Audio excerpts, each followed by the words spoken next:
August 29, 2005, 6:10 a.m. The eye of Hurricane Katrina made landfall near Buras, Louisiana, as a strong Category 3 hurricane. The levees around New Orleans were designed to withstand a Category 3. For 3 hours they held. Then the Industrial Canal levee failed. Then the 17th Street Canal levee failed. Then the London Avenue Canal levee failed. Not because Katrina was stronger than advertised. Because the levees were weaker than anyone had publicly admitted. The Army Corps of Engineers had known the levee system had critical vulnerabilities for decades. Reports documenting those vulnerabilities had been filed and shelved, and filed again. The funding to fix them had been requested and denied, and requested again. The fixes had not been made. When the levees failed, 80% of New Orleans flooded. Some neighborhoods under 15 feet of water. 1,800 people dead. $125 billion in damage.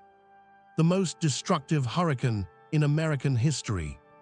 Not because of the storm, because of the levees, and the people who knew the levees were going to fail, and did not fix them.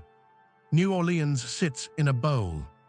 The city is surrounded by water. Lake Pontchartrain to the north, the Mississippi River to the south, the Gulf of Mexico to the southeast. Much of the city sits below sea level. The lowest neighborhoods are 12 feet below sea level. This geography was understood when the city was founded. The city was founded anyway because the location was too strategically and commercially valuable to leave empty. The levee system that protects New Orleans from flooding has existed in various forms since the city's founding. The modern system was built by the Army Corps of Engineers after a catastrophic hurricane in 1947 and expanded after Hurricane Betsy in 1965. Betsy killed 75 people in New Orleans and flooded large portions of the city. Congress responded by authorizing the Hurricane Protection Project. The Army Corps was given the mandate and the funding to build a levee system that could protect New Orleans from a major hurricane. The project was supposed to be complete by 1978. It was not complete in 2005 when Katrina arrived. 30 years behind schedule. Billions of dollars over budget. And critically compromised by design and construction, failures that engineers within the Corps had been documenting for years. The specific failures that caused the most deaths on August 29, 2005 were not failures of the levee walls themselves. They were failures of the sheet pile foundations beneath the walls. The 17th Street Canal levee that failed and flooded the Lakeview neighborhood was not overtopped by Katrina's surge. It failed from the side. The water pressure pushed the sheet pile foundation sideways through the soft soil beneath the levee. The wall toppled. The neighborhood flooded. An investigation by the American Society of Civil Engineers later found that the levee had been built with sheet piles that did not extend deep enough into the soil. The design had been approved. The construction had been inspected. The inadequate depth had been accepted. Engineers within the Corps had raised questions about the design as early as the 1980s. The questions had been answered with budget justifications rather than engineering analysis. The money to drive the sheet piles deeper had not been available. The decision had been made to use the shallower design. The decision had been documented and filed and eventually forgotten until the water pushed the wall over. The warning that Katrina was heading for New Orleans arrived 72 hours before landfall. Mayor Ray Nagin ordered a mandatory evacuation on August 28th. It was the first mandatory evacuation order in New Orleans history. 1.2 million people left the city. Approximately 100,000 did not. Some did not leave because they did not have transportation. The city's evacuation plan assumed people had cars. In a city where 27% of residents lived below the poverty line, a significant portion did not have cars. Buses that could have moved people out of the city sat in lots and flooded. The Superdome was opened as a shelter of last resort. 26,000 people went there. The conditions inside degraded rapidly. The power failed. The roof partially failed. Food and water were inadequate. People were inside for days before organized relief arrived. The federal response to Katrina was investigated by Congress, by independent commissions, and by journalists for years afterward. The findings were consistent. The Federal Emergency Management Agency was not prepared for a disaster of this scale. The director of FEMA, Michael Brown, had no emergency management experience before his appointment. He had been the commissioner of the International Arabian Horse Association. He had been appointed to the FEMA directorship because of his political connections. The National Guard troops arrived late.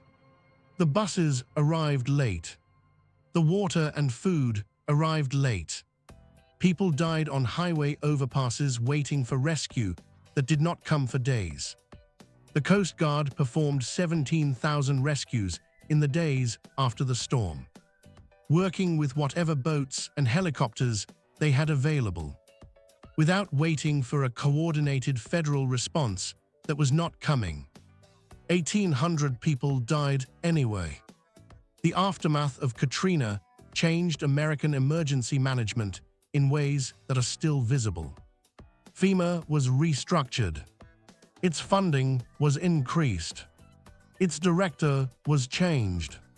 The requirement that FEMA leadership have actual emergency management experience was strengthened.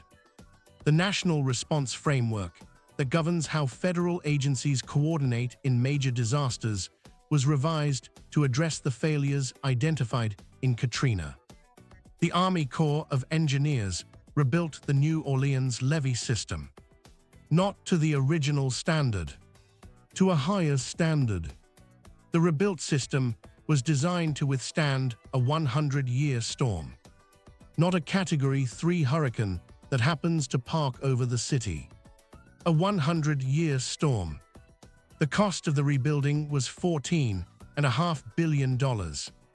For comparison, the cost of building the original system to the standard that was now being applied would have been approximately $3 billion. The cost of the inadequate system that failed was $14.5 billion in reconstruction costs, plus $125 billion in total damages, plus 1,800 lives. The calculation is not complicated. The cheaper levee cost more. By every measure, by every possible measure, New Orleans in 2025 is not the same city it was in 2005. The population has not fully recovered. Many neighborhoods that flooded during Katrina have not been rebuilt. The lower Ninth Ward, which flooded deepest and stayed flooded longest, has a fraction of its pre-Katrina population. The people who left and did not come back did not leave because they wanted to leave. They left because they had no home to come back to. And the insurance claims were denied. And the federal aid was slow. And the process of rebuilding was so complicated and so expensive that it was easier to start somewhere else. The diaspora from Katrina scattered New Orleans residents across 30 states. Houston received the largest number. The communities they built in Houston and Atlanta and Dallas carried their culture with them. Mardi Gras celebrations appeared in cities that had never had them. Second line jazz bands played in neighborhoods that had never heard them. The culture of New Orleans spread across America in the luggage of people who had been forced to leave their city. The city they left behind rebuilt, imperfectly, incompletely, with a levee system that is now stronger than it has ever been, and a memory of what happens when engineers document failures and politicians choose not to fund the fixes. The documentation is public. The reports are in the Army Corps archives. The warnings that were ignored are in writing. They were always in writing. The difference between the warnings that were ignored and the levees that were built after Katrina is 1,800 deaths.